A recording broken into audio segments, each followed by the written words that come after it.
Hello and welcome. ये हमारा lecture number 36 है।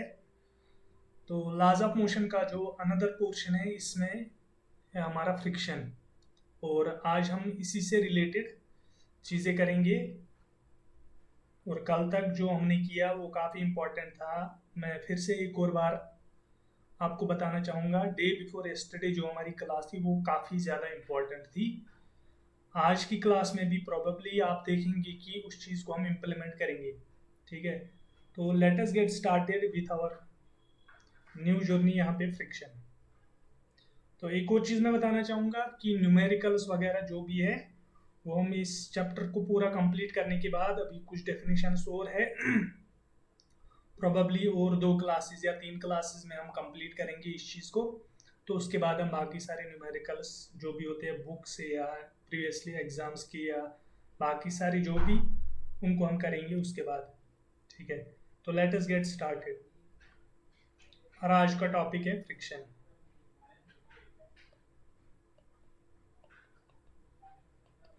फ्रिक्शन तो क्या है फ्रिक्शन? आप सब लोग इस चीज़ से फैमिलियर होंगे कि फ्रिक्शन एक तरीके का रुकावट है। अगर हम बोलेंगे तो ओबस्ट्रक्शन या ओबस्टैकल है, हर्डल है। किसी चीज़ को अगर हम मूव करते हैं तो उसमें रुकावट आती है, तो उस चीज़ को फ्रिक्शन बोलते हैं। आप साइंस की टर्म में मोर प्रिसाइजली किस तरीके से बोलेंगे मैं अगर यहाँ पे एक डेफिनेशन लिखूंगा,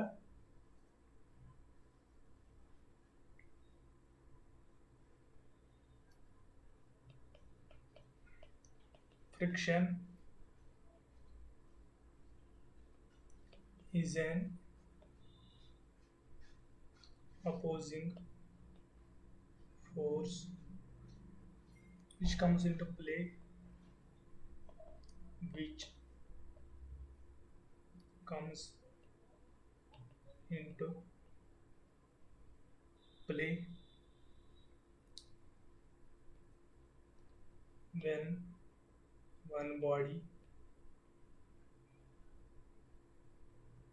moves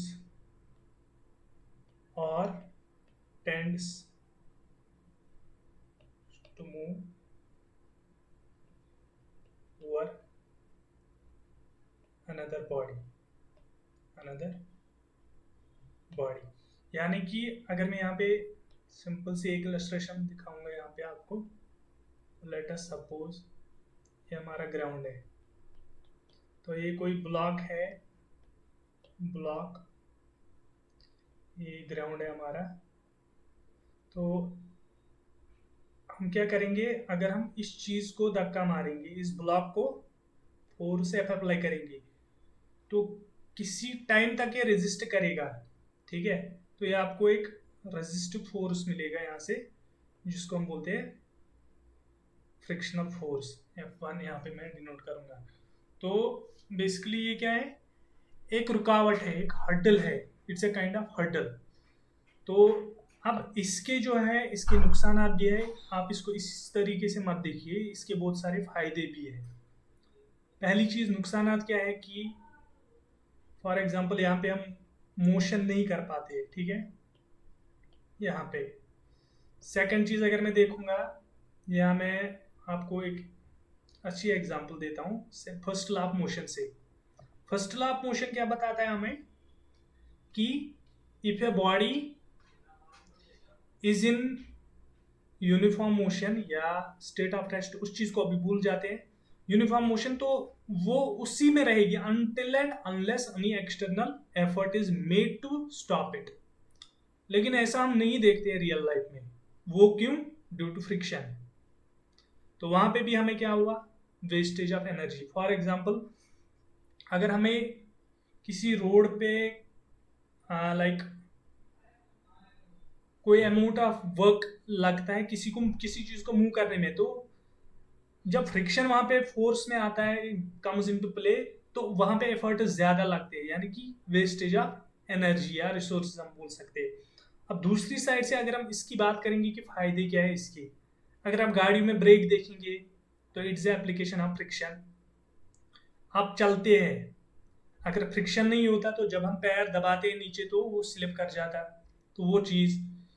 या या मैं एडेसिव्स की बात करूं तो they are the friction, they are the property of friction. या नट्स एंड बोल्ट्स, अगर फ्रिक्शन नहीं होगा तो वो नहीं काम करेंगी, उस तरीके से वो बंद नहीं रहेंगे, ठीक है। तो ये थोड़ा सा एक आइडिया है। अब फ्रिक्शन क्यों होता है, इसके कई सारे रीजंस है, ठीक है। एक्चुअल में एक माइक्रोस्कोपिक व्यू में यहाँ पे लेता हूँ। Late us suppose this is an microscopic view of any surface, ठीक है। तो जब यहाँ पे दो चीजें आपस में कांटेक्ट में आती है तो एक अट्रैक्शन हो जाता है एटॉमिक या मॉलिक्यूलर, मतलब इस तरीके से ये जो गैप से इनको फिल अप करेगा, तो ये एक ऑब्स्ट्रक्शन बन जाती है। लेकिन अगर हम नेकेड आई से देखेंगे तो इस तरीके से हमें नहीं दिखेगा। अगर हम कोई भी चीज लाइक पॉलिश, कोई सरफेस होगी हमें, तो उसको अगर हम देखेंगे तो वहां पे लगेगा कि नहीं ये फ्रिक्शनलेस है, but in reality there is friction. That is why क्यों फ्रिक्शनल फोर्स वहां पे आ रहा है, ठीक है। अब इससे रिलेटेड कुछ चीजें हैं जो हम यहाँ पे डिस्कस करेंगे। फ्रिक्शन यहाँ पे अभी हम सबको समझ में आ गया कि एक्चुअल में होता क्या है।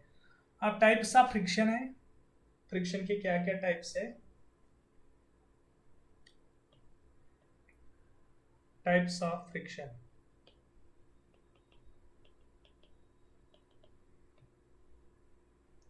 फर्स्ट है स्टैटिक, सेकंड है लिमिटिंग, और थर्ड है काइनेटिक और डायनामिक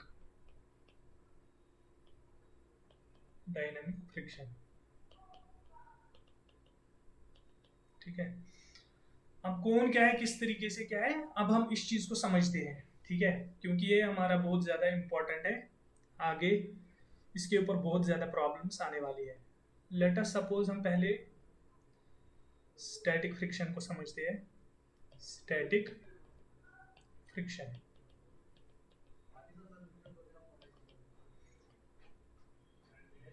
अभी मैं फिर से यही लूंगा, ये ब्लॉक मास m, लेट अस सपोज इसका मास m है, या अभी मैं उस चीज की तरफ नहीं जाऊंगा।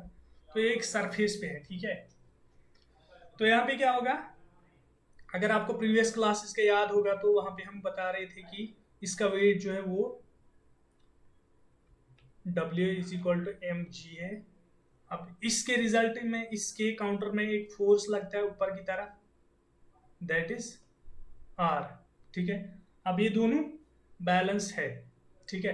तो अभी यहाँ पे हम कोई फोर्स नहीं लगा रहे हैं, कुछ भी नहीं है, कोई भी इफेक्ट नहीं है इस साइड में या इस साइड में। तो यहाँ पे डायरेक्टली इसमें हम क्या लिखेंगे, body at rest, hence R is equal to m g. तो यहाँ पे अभी हमारा क्या है कि R is equal to m j है, ठीक है। तो अब हमें यहाँ पे अगर हम कोई फोर्स यहाँ पे लगाएंगे,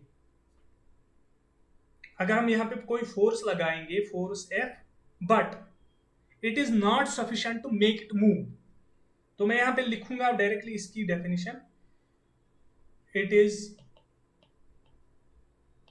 the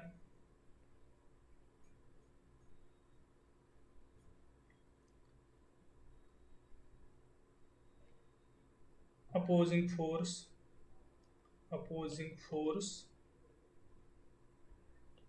which comes into play when body is stationary। यानी कि यहाँ पर मैं अगर मोर प्रिसाइजली जाऊंगा, लेट अस सपोज मैंने यहाँ पे फोर्स P लगाया, ठीक है। तो ये इक्वल एंड अपोजिट रिएक्शन देगा ना, तो लेट अस सपोज वो F है, तो F is equal to P, यानी कि यही है हमारा स्टैटिक फ्रिक्शन, फ्रिक्शनल फोर्स यही है, इसको हम बोलेंगे स्टैटिक फ्रिक्शन, ठीक है। तो इस दौरान ये वाला हमारा लग रहा है। इसके बाद दूसरा है लिमिटिंग फ्रिक्शन, लिमिटिंग फ्रिक्शन।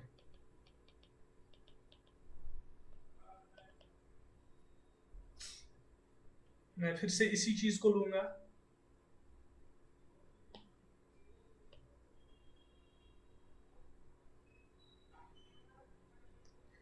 तो अभी क्या हुआ, अभी हमने बात की कि मूव नहीं कर रही है, टोटली मूव नहीं कर रही है, तो यहां पे अब हम लिमिटिंग फ्रिक्शन क्या बताएंगे, when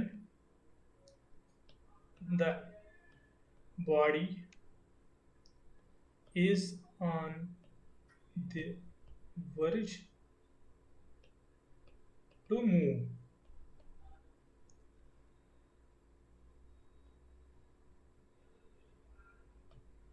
that opposing force is limiting frictional force। यानी कि अब ये उस चीज पर आ गए हैं, मतलब एक तो कोई थ्रेशोल्ड होगा ना, आप इमेजिन कीजिए अगर हम फॉर एग्जांपल ये 10 केजी का है, इसमें रिक्वायर्ड है हमें 10 न्यूटन से जो भी व्हाटसोएवर, अभी हम 9.99 लेट अस सपोज 10 न्यूटन हमें यहाँ पे रिक्वायर्ड है, अभी हमने कितना फोर्स लगाया यहाँ पे 9.9999 ऐसा करके, तो मतलब it is about to move but अभी मूव नहीं हुआ, तो अभी हम यहाँ पे क्या बोल सकते हैं, limiting friction, limiting friction is the maximum value of static friction, static friction। तो अभी तक बॉडी मूव नहीं कर रही है, अभी तक बॉडी रुकी हुई है, तो लेकिन इसने एक पीक वैल्यू अटेन कर लिया स्टैटिक फ्रिक्शन में। जब ये static friction peak value attain कर ले, क्योंकि जितना ज्यादा हम यहां से फोर्स देंगे उतना ज्यादा वहां से रिएक्शन भी होगा, in every reaction there is an equal and opposite reaction, तो उस पीक वैल्यू को हम बोलेंगे लिमिटिंग फ्रिक्शन। अब इसके बाद तीसरा वाला क्या है हमारा, काइनेटिक फ्रिक्शन, काइनेटिक या डायनामिक बोलो, kinetic friction.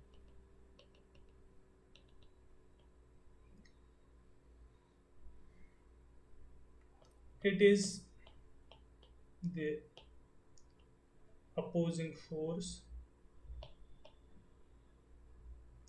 which comes into play when body is in, when body is moving over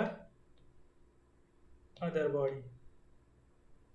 ठीक है, फॉर एग्जांपल जब गाड़ी चल रही होती है रोड पे, तो रोड और टायर के बीच में जो फ्रिक्शन है उसको बोलेंगे काइनेटिक फ्रिक्शन, जब मूव कर रही है। तो ये चीज हमारा यहाँ तक हो गया। अब एक इंपॉर्टेंट चीज मैं यहाँ पे डिस्कस करूंगा, लेट अस सपोज हम ग्राफ एक ड्रॉ करेंगे,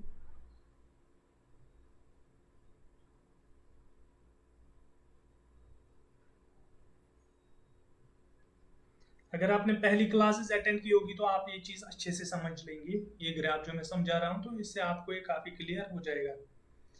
late us suppose this is applied force P जो हम अप्लाई कर रहे हैं, और यहाँ से F फ्रिक्शनल फोर्स है। तो अभी हमने क्या बताया कि static friction, static frictional force वो है जो हम लगा रहे हैं लेकिन बॉडी मूव नहीं कर रही है, तो दैट मीन्स कि जितना ज्यादा हम फोर्स लगाएंगे उतना ज्यादा इसका वैल्यू बढ़ेगा, फ्रिक्शनल वैल्यू, फ्रिक्शनल, यानी कि अगर हम 10 न्यूटन लगा रहे हैं तो यहां से भी 10 न्यूटन फ्रिक्शनल फोर्स मिल रहा है, 20 लगा रहे हैं तो 20 यहां से भी मिल रहा है। अभी इसके बाद क्या होगा, इसके बाद एक मैक्सिमम वैल्यू अटेन करेगा, ठीक है, तो यहाँ पे मैक्सिमम वैल्यू है, तो यहाँ पे लेट अस सपोज 50 न्यूटन हमने अप्लाई किए थे, इसने भी 50 न्यूटन वापस रिएक्शन दिया, तो इसको हम बोलेंगे लिमिटिंग फ्रिक्शन। अब इसके बाद क्या होगा, इसके बाद ये थोड़ा सा नीचे आएगा, लेट अस सपोज यहाँ इस तरीके से, जो भी नेचर होगा वो डिपेंड करेगा किस तरीके से, बट तो ये हमारा क्या है, काइनेटिक फ्रिक्शन। तो अभी मैं इसको इस तरीके से बताऊंगा, ये जो लीनियर रिजिम है यहाँ से यहाँ तक, ये स्टैटिक फ्रिक्शन, स्टैटिक, ये जो है ये है लिमिटिंग फ्रिक्शन, ये एक ही पॉइंट पे आकर करता है। तो और ये जो बाकी सारा रीजन है ये है काइनेटिक फ्रिक्शन। तो यहाँ पर ये जो है ये अप्लाइड फोर्स है जो मैंने हॉरिजॉन्टल साइड से लिया, और वर्टिकल में मैंने फ्रिक्शनल फोर्स लिया। तो ये चीज आपको यहाँ पे समझ में आ गई होगी, क्योंकि लीनियरली ये वेरी करता है। जो स्टैटिक फोर्स, स्टैटिक फ्रिक्शन है उसका जो फोर्स है वो लीनियरली वेरी करता है, और जो लिमिटिंग है वो उस पीक वैल्यू पे अटेन करता है, ठीक है। तो उसके बाद जो भी फोर्स वहां पे होता है that is due to the motion, ठीक है। और वो एंड नोट यहाँ पे भी देखो, अभी यहाँ पे एक चीज ऑब्जर्व करो, ये जो रिजिम है वो इससे लिमिटिंग फ्रिक्शन से कम है, ठीक है, वो लिमिटिंग फ्रिक्शन से कम है। तो हम क्या लिखेंगे, note kinetic friction is always less than limiting friction।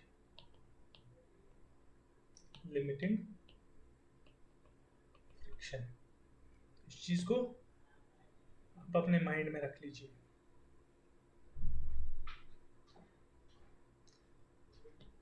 हो गया है यहाँ तक।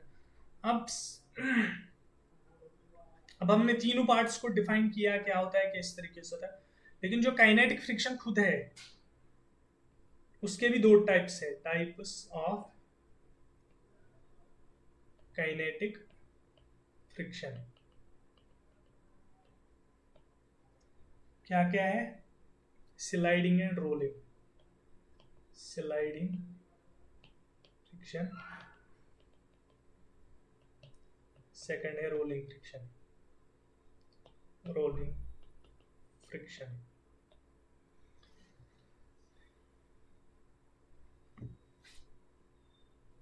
स्लाइडिंग फ्रिक्शन क्या है, जब एक बॉडी दूसरी बॉडी के ऊपर स्लाइड कर रही है, यानी कि इस तरीके से,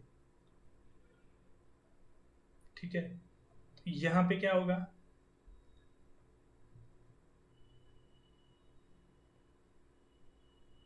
जब ये घूम रही है टायर जैसा कुछ, तो अभी देखो यहां पे तो एरिया कांटेक्ट में, लेकिन यहाँ पे एरिया कम है। इस चीज को मैं थोड़ा सा डिफाइन करूंगा, बाकी सेल्फ एक्सप्लेनेटरी है। यहाँ पे लेट अस सपोज ये किसी गाड़ी का टायर है, ठीक है, तो ये रोड है। अभी क्या होता है एक्चुअल में, क्योंकि यहाँ पे जो एरिया है वो कम होता है, तो यहाँ पे रोड जो है वो इस तरीके से धंस जाती है, प्रेशर जो है वो काफी ज्यादा एक्सर्ट होता है, तो उस वजह से यहाँ पे फ्रिक्शन रोल में आ जाता है, ठीक है। इसके बाद laws of friction,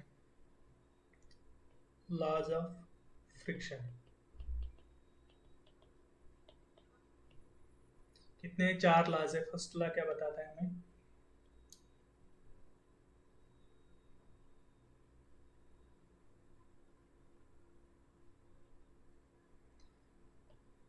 the magnitude of force of limiting friction is directly proportional to the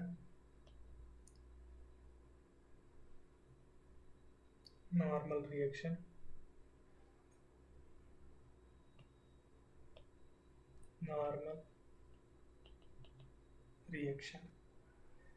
between them, between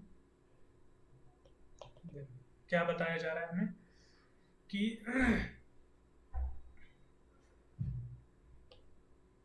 suppose यहाँ पे एक ब्लॉक है, ठीक है। तो अभी जो फोर्स है लिमिटिंग फ्रिक्शन का, एफ, यानी कि एफ जो है that is directly proportional to R, यानी कि जितना ज्यादा ये आर होगा उतना ज्यादा आर एम जी, जितना ज्यादा ये आर होगा, जितना ज्यादा आर होगा उतना ज्यादा एफ होगा, ठीक है। यही है इस चीज का। तो अभी हम इस चीज को यूज करके हम लिख सकते हैं F is equal to mu times R, where mu is the coefficient of friction, ठीक है। तो म्यू को कैसे हम डिफाइन करेंगे फिर, एफ अपॉन आर, यानी कि ratio between frictional force and reaction between two surfaces, ठीक है। तो इसके यूनिट्स क्या है, यूनिट्स ये, क्योंकि एफ अपॉन एफ है यानी कि फोर्स अपॉन फोर्स है, क्योंकि एफ भी फोर्स है और आर भी फोर्स है, तो दैट मीन्स यूनिटलेस है। तो इसका वैल्यू जो है वो वेरी होता है, वो एक्सपेरिमेंटल वैल्यूज है कि जितना मतलब फॉर एग्जांपल अगर मैं किसी, late us suppose lubrication oil अगर लेंगे तो उसमें कम होगा, लेकिन अगर सरफेस अगर लेंगे तो रफ सरफेसेस जिसमें ज़्यादा रफनेस होगी इस तरीके से, तो उसमें ज़्यादा होगा, ठीक है। तो कुछ हमें स्टैंडर्ड वैल्यूज हैं तो वो हम लिखेंगे बाद में जब हमें वहाँ पे ज़रूरत होगी। सेकंड ये हो गया फर्स्ट लॉ। अब सेकंड लॉ क्या है, सेकंड लॉ है the direction of limiting friction is always opposite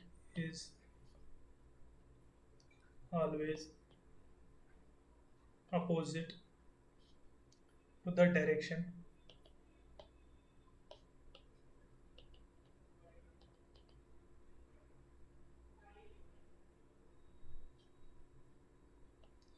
in which the body is on the verge to move, या मैं लिख सकता हूँ is about to move, यानी कि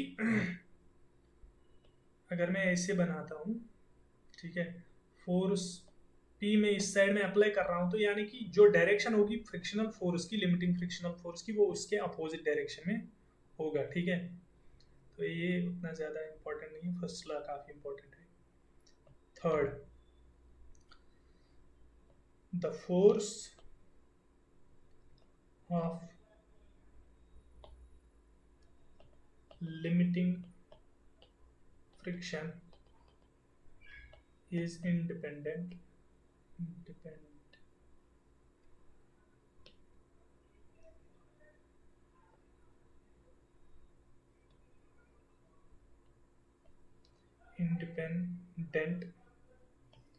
of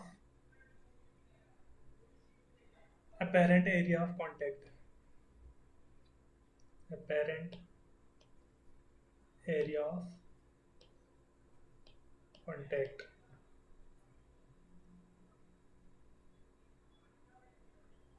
as long as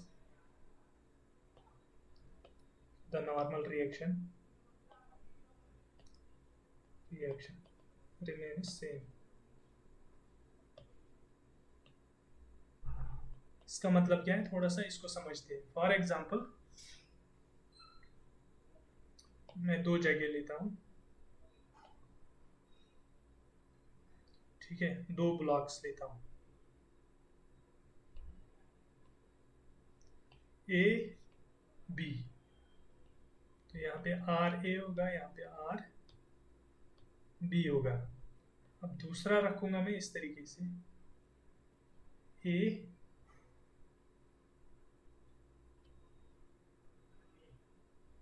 और बी, तो यहाँ पे रिएक्शन क्या होगा, R A plus R B.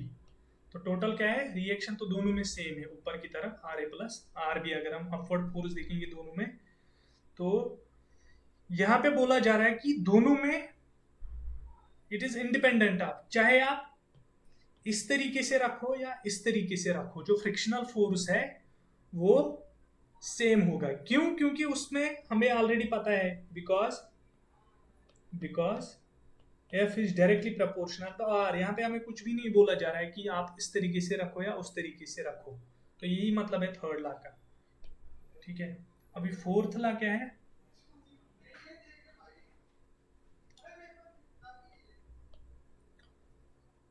the force of limiting friction, the force of limiting friction between any two bodies, between any two bodies in contact depends on the nature of material, depends on the nature of the material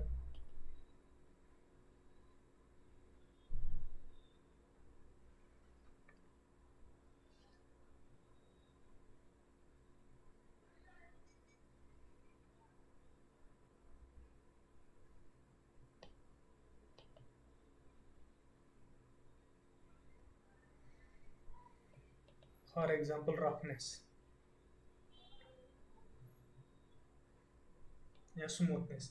यानी कि जो force, limiting friction का force है दो bodies के दरमियान, वो depend करता है दोनों के बीच में रफनेस कितनी है, तो उस चीज के ऊपर वो डिपेंड करता है। ये उतना ज्यादा इम्पोर्टेंट नहीं है।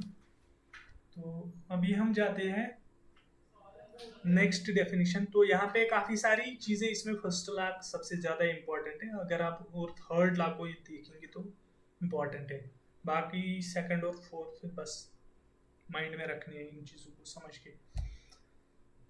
अभी हम जाते हैं एंगल ऑफ फ्रिक्शन पर। Angle of friction,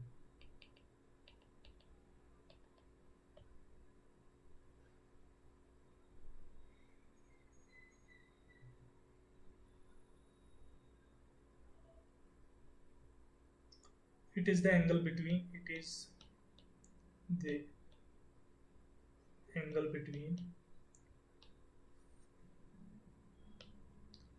resultant frictional force and normal reaction। जैसे let us suppose इस सरफेस है और एक बॉडी है, इस पे late us suppose force P हम अप्लाई कर रहे हैं, धक्का दे रहे हैं, पुश, यानी कि इसको अगर हम इस साइड में भी रख सकते हैं, यहाँ से पी लगा रहे हैं, ठीक है। तो अब यहाँ पे क्या मिल रहा है हमें, नॉर्मल रिएक्शन आर है ऊपर की तरफ, ठीक है। तो अभी जो ये है, ये फोर्स, यहाँ से हमें फोर्स एफ मिलेगा,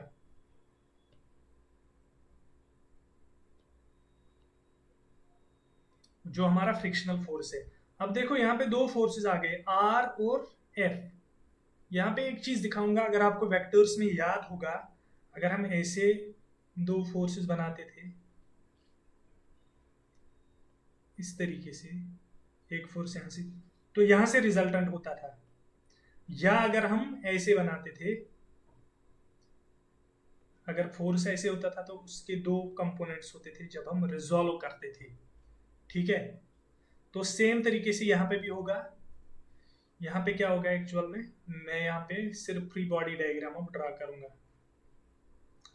यहाँ होगा F इस डायरेक्शन में, यहाँ होगा R इस डायरेक्शन में, यहाँ होगा P इस डायरेक्शन में,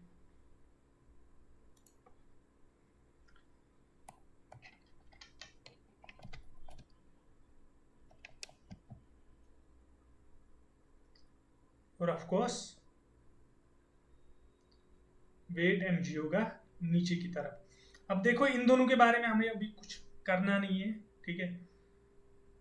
तो इन दोनों के बीच में जो ये R और F है, इन दोनों के बीच में इसका रिजल्टेंट होगा FR, रिजल्टेंट फ्रिक्शनल फोर्स। अब हमें फ्रिक्शनल ये जो फोर्स है इसके और नॉर्मल रिएक्शन के बीच में जो एंगल बन रहा है, लेट अस सपोज थीटा है, तो इसको हम बोलेंगे एंगल ऑफ फ्रिक्शन। जो ये एंगल थीटा है यहाँ पर, इसको हम बोलेंगे एंगल ऑफ फ्रिक्शन। तो ये किसके बराबर है, अब यहाँ पे एक एक्सप्रेशन भी इसके लिए निकाल सकते हैं हम। तो हम यहाँ पे इस तरीके से भी लिख सकते हैं, अगर आपको याद होगा कि अगर हमें फोर्सेस इस तरीके से होते थे, ये रिजल्टेंट रहा इसका, तो हम इसको ऐसे भी लिख सकते थे। ये हो गया ऐसे, late us suppose A, B और C, तो हम इसको ऐसे भी लिख सकते थे।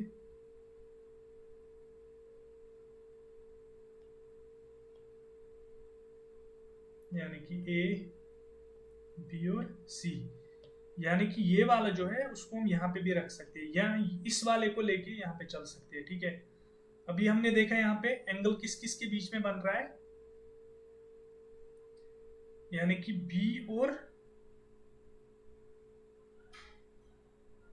अभी हम यहाँ पर अपने केस में देखेंगे किस तरीके से है। हमारा केस यहाँ पे क्या है, तो इस लॉजिक से हमारा केस इस तरीके से है।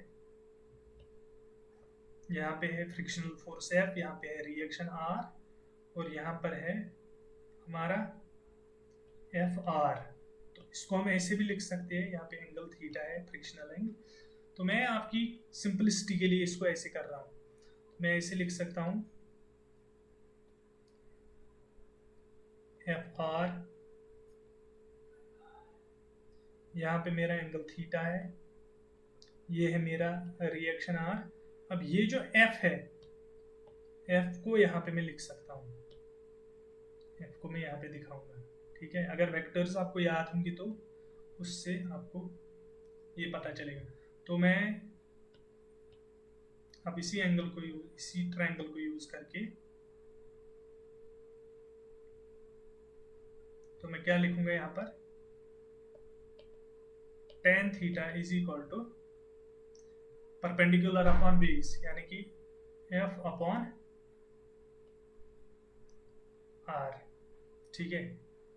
तो ये ऑलरेडी हमें पता है,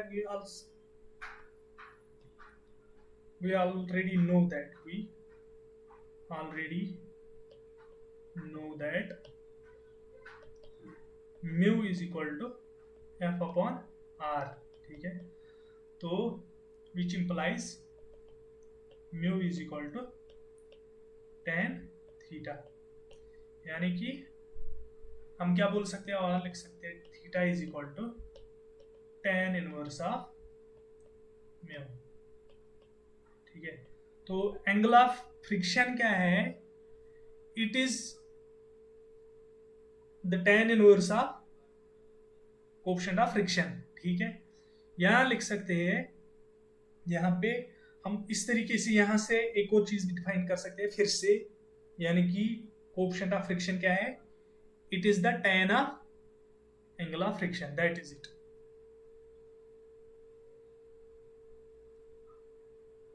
अभी इसके बाद एक और चीज है एंगल ऑफ रिपोज और angle of sliding. Angle of repose या स्लाइडिंग,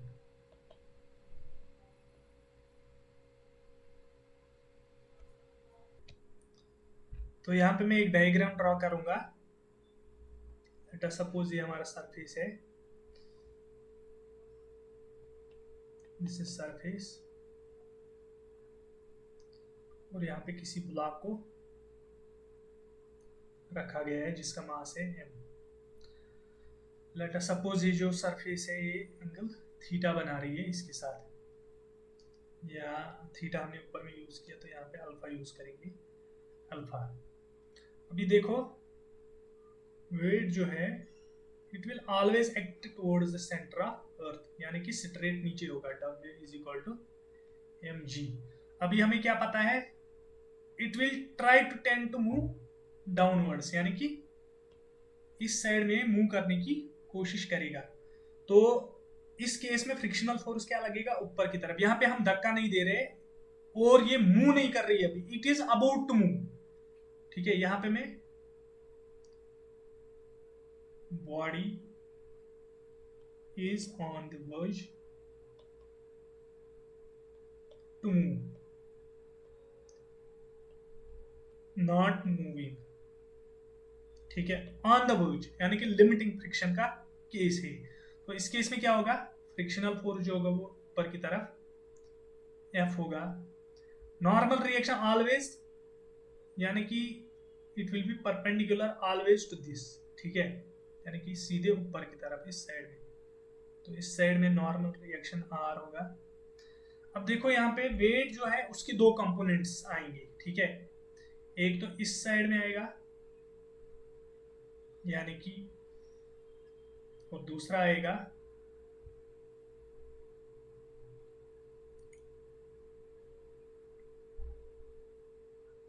अगर आपने मैथमेटिक्स ठीक से अच्छे से देखा होगा तो ये एंगल जो है वो अल्फा के बराबर हो जाएगा। ठीक है, तो उतना ज्यादा यहाँ पे एक्सप्लेन करने की जरूरत नहीं है।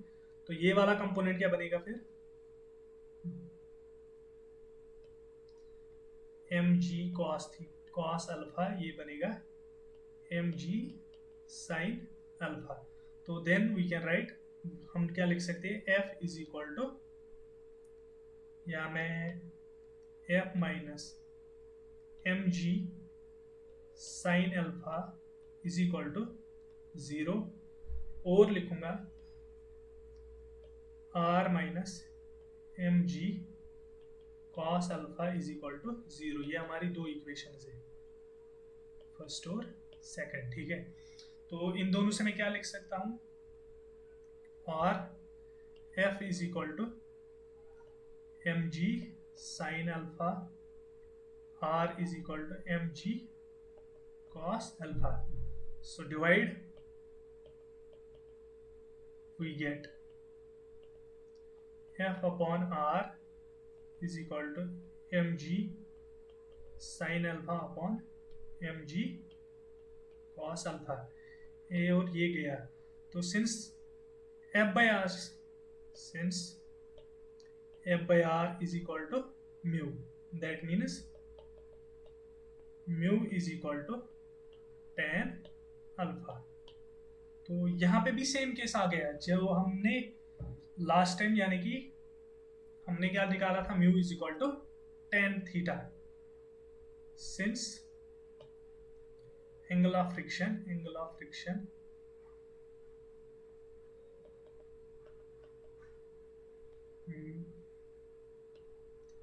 Theta is equal to tan inverse mu, और लिख सकता हूं मैं mu is equal to tan theta. That means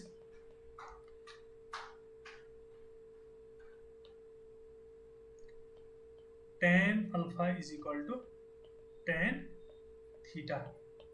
तो ये किसके बराबर रहता है, म्यू के बराबर।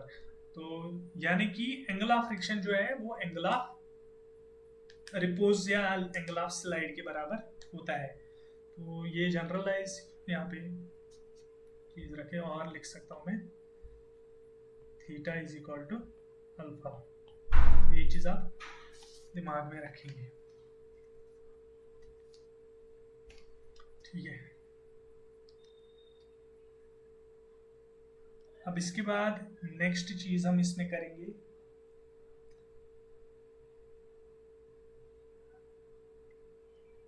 मैं फिर से इसी चीज को लूंगा, ये वाला केस थोड़ा सा मॉडिफाई करूंगा इसको। क्या लिखूंगा, एक्सेलरेशन ऑफ ए बॉडी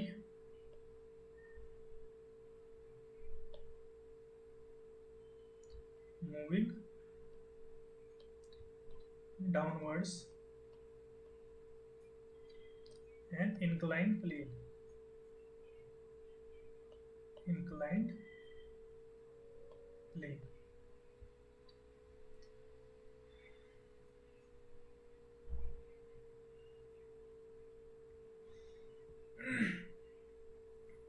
तो देखो कुछ भी नहीं है, यहाँ पे मोशन है, लास्ट टाइम नहीं थी, तो यानी कि यहाँ पे मोशन है, यानी कि नेट फोर्स जो है F net is equal to m a b यहाँ पे एक्ट कर रहा है, ठीक है। अभी मूव कर रही है, लास्ट टाइम मूव नहीं कर रही थी, अभी मूव कर रही है, ठीक है। बस इतना ही केस है। तो यहाँ पे मैं क्या लिखूंगा फिर, F minus M A minus M G sine alpha is equal to 0, और लिख सकता हूं एफ इज इक्वल टू, या लिख सकता हूं मैं F is equal to m a plus m ji sine alpha. ये हो गया इक्वेशन नंबर 1। दूसरा वाला इक्वेशन क्या है हमारा, R minus M g cos alpha is equal to 0, यानी कि R is equal to m g cos alpha. तो ये हमारा इक्वेशन नंबर 2 हो गया।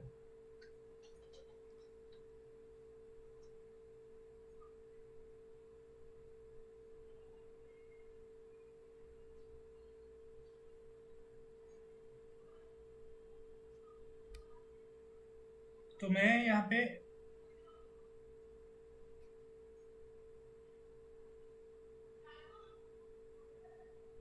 ऐसा करता हूं, since R is equal to m g, तो दैट मीन्स इक्वेशन फर्स्ट को मैं लिख सकता हूं कैसे,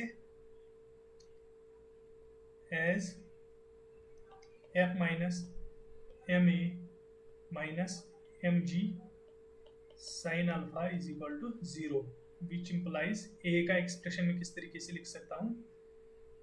तो यहाँ पे मुझे ए चाहिए, ठीक है। तो मैं क्या लिखूंगा, सॉरी यहाँ पे मैंने एक मिस्टेक कर दी, सिंस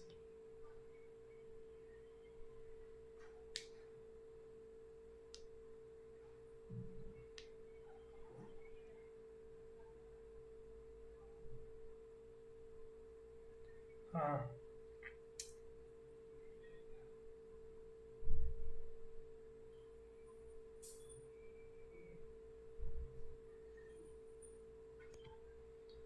तो यहाँ पे मैं इस तरीके से थोड़ा अप्रोच को थोड़ा सा चेंज कर लेता हूँ ताकि थोड़ा इजी हो जाए, ठीक है। तो मैं क्या लिखूंगा पहले, R is equal to m g cos alpha, इसमें कोई डाउट नहीं है, ये बिल्कुल जैसे था वैसे ही है। अब यहाँ पे दूसरा है एफ नेट, यानी कि F net will be equal to m ji sine alpha minus F, यानी कि फ्रिक्शनल फोर्स, ठीक है। ये हमारा इक्वेशन नंबर 2 है। But F upon R is equal to mu, which implies F is equal to mu times R, ठीक है, clear है। तो इसको हम यूज करेंगे, put F is equal to mu R in second, we get क्या मिलेगा हमें, F net is equal to m ji sine alpha minus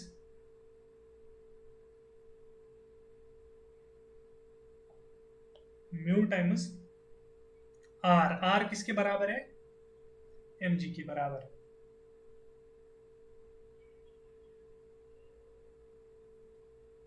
mu times R, ठीक है। यहां तक हो गया क्लियर।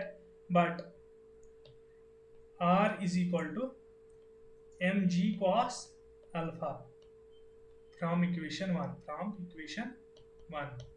तो हम क्या लिख सकते हैं फिर, एफ नेट, या लिख सकते हैं इसको एम ए के बराबर is equal to m ji sine alpha minus mu times m g cos alpha. ठीक है, यहाँ पे क्लियर हो गया यहाँ तक। तो अभी मैं क्या करूँगा, यहाँ पे मैं सिंपली लिख सकता हूँ ए इज इक्वल टू, ये जो m है यहाँ पर ये सबको डिवाइड हो जाएगा, तो मुझे क्या मिलेगा यहाँ पे g sine alpha minus mu G cos alpha, यानी कि एक्सेलरेशन a जो है वो g into sine alpha minus mu times cos alpha. तो यानी कि जो यहाँ पर हमें एक्सेलरेशन का वैल्यू मिला वो यहाँ पर g into sine alpha minus mu times cos alpha, mu times cos alpha. अब देखो इंपॉर्टेंट ऑब्जर्वेशन यहाँ पे एक है,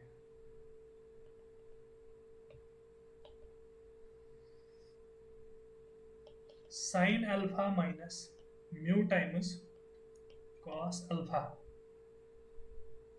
will be always less than 1। क्यों?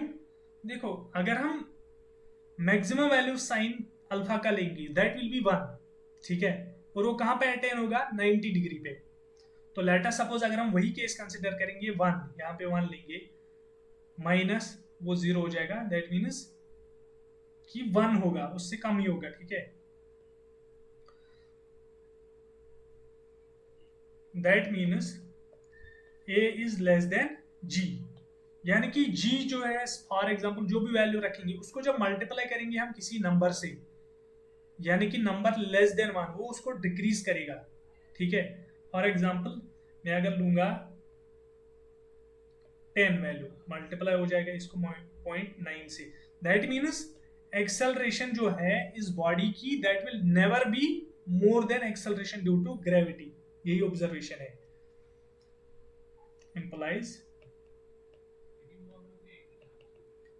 acceleration of a body while sliding down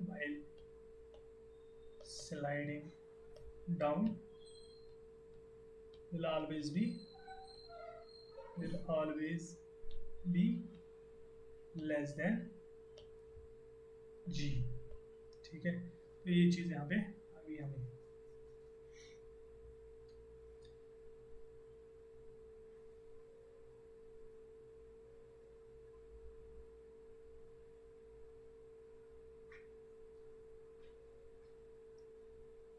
अब एक इंपॉर्टेंट चीज है work done in moving a body up, in moving a body up on an inclined plane।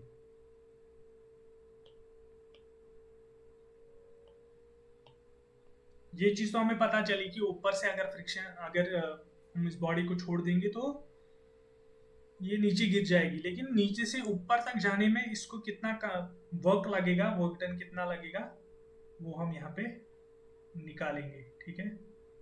तो मैं उसी प्रीवियस डायग्राम को use करूंगा। तो ये हमारा P रहेगा यहाँ पर। तो अभी फ्रिक्शनल फोर्स जो है वो इस साइड में आएगा और एक्सेलरेशन जो है वो यानी कि F नेट, तो यहाँ पे जो एक्सेलरेशन है वो किस साइड में होगी, ऊपर की साइड में, यानी कि F net is equal to ma, यानी कि ऊपर की साइड में होगा, ठीक है। तो मैं क्या लिखूंगा यहाँ पे फिर से, R is equal to again R will be equal to mg cos alpha, ठीक है। फर्स्ट इक्वेशन रखेंगे। अब सेकंड में क्या लिखेंगे हम,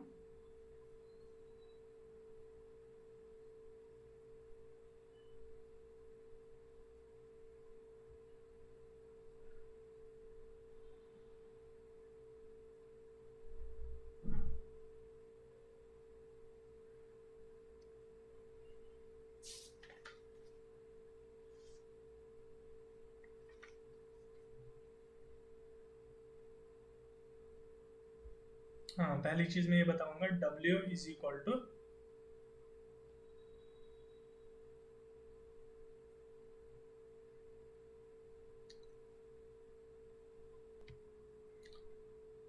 तो वो को मैं किस तरीके से लिखूंगा, जो ये यहाँ पे रिक्वायर्ड फोर्स P है, P इंटू एस, यानी कि डिस्टेंस जितना ये कवर करेगा उतना इंटू एस। इसको मैं इक्वेशन नंबर ए रखूंगा। तो R मैं उसी तरीके से लिखूंगा, P को मैं कैसे लिखूंगा, P will be equal to mg sine alpha plus F, ये फ्रिक्शनल फोर्स है, ये भी उसको ओवरकम करना है, ठीक है। तो यहाँ पे एम ए की टर्म मैंने क्यों नहीं ली, क्योंकि ये सिर्फ होल्ड कर रहा है इसको वर्क डन, ठीक है, वो चीज़ हम कंसिडर कर रहे हैं यहाँ पे। तो क्या लिखेंगे फिर हम, P will be equal to mg sine alpha plus mu times r। अभी क्यों है r, ये कोएफिशिएंट ऑफ फ्रिक्शन से इस चीज़ को लाते हैं। तो P will be equal to mg sine alpha plus mu times r, किसके बराबर है, mg कॉस अल्फा, ठीक है। तो यहां तक क्लियर है। Then W is equal to mg, दोनों में है mg into sine alpha plus mu times cos alpha into S. So ये हमारा वर्क डन है, इसमें चाहिए हमें, ठीक है। अब स्पेशल केस एक में लूंगा, special case when alpha is equal to 0 degree, that means incline, that means horizontal plane,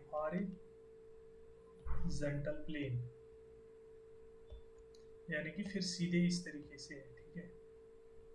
इसमें रिएक्शन R ऊपर की तरफ होगा, नीचे की तरफ W mg होगा, R होगा, इस साइड में P होगा, इस साइड में F होगा, ठीक है। तो that means work done W, या W से हम